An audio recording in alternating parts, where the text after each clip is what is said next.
right, so welcome to this week's Unikernel application spotlight. This week we're looking at CloudBeaver.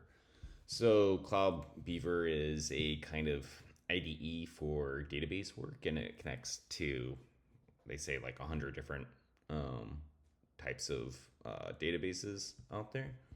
Um, does exactly what you think it does. People like me, I don't personally use tools like this, but who does use tools like this are people like in accounting sometimes need access to SQL. People even in sales sometimes want access to SQL.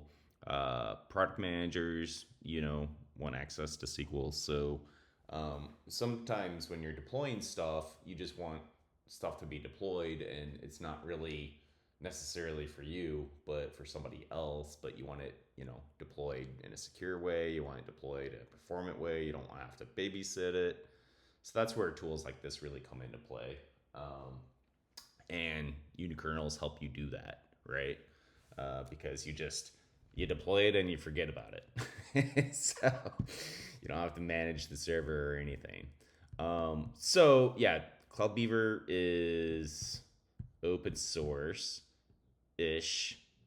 Well, yeah, no, it's Apache 2. It's Apache 2. So they have a community edition. I don't know offhand how this differs from kind of their non-community edition, but it's written in Java. Front end's TypeScript, React, and yeah. Enough of me chatting. Let's just go ahead and try it out. So this is the package here, and we'll go ahead and pop this open.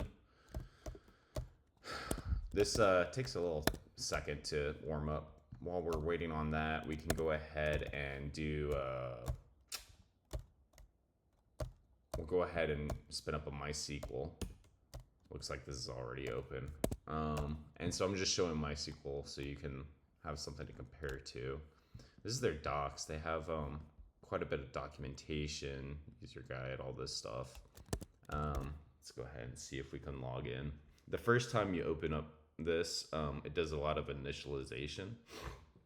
And so that's what this spinning is right here.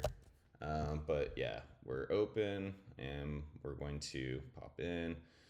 You need to set your password. I'm just going to use this great password of 1, 2, 3, 4, 5, 6, 7, 8, cap A, lower B. And hit next and finish. It's a little bit confusing, but basically you need to go ahead and log in, and then we do this 4, 5, 6, 7, 8. All right, so now we're in. Now let's go ahead and connect. So we set up a SQL connection, new connection. And like I said, they have like quite a bit of stuff. You do Postgres, ClickHouse, any of this stuff. There's a lot more in this list too, by the way. But we'll go ahead and do this. And since I'm running on user mode, we're just gonna connect to user mode gateway of 10.022. Throw in MySQL, otherwise you're gonna get an error message if you don't put a database name in here. It'll wind up being null, and then bad things are gonna happen. We didn't. This MySQL package isn't like locked down or anything. It has a default of root. So if you actually do deploy this to prod, you should change that. All right, so we're in, and we can kind of click around here. It's gonna want our password again here. Nope. And we can just kind of check out some of these databases. There's only one in here, the system one.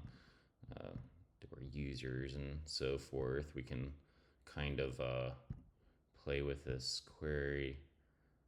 Let me pop open another one. Show databases, something like this. And so you can just do the SQL as you expect. You can do exports. That's kind of cool. But yeah, this is a nifty little program. And like I said, when it comes to when it comes to just kind of wanting to deploy something, especially if you're deploying for other people like this, uh, choosing a nanos unikernel is a really easy option. All right, till next week. Bye.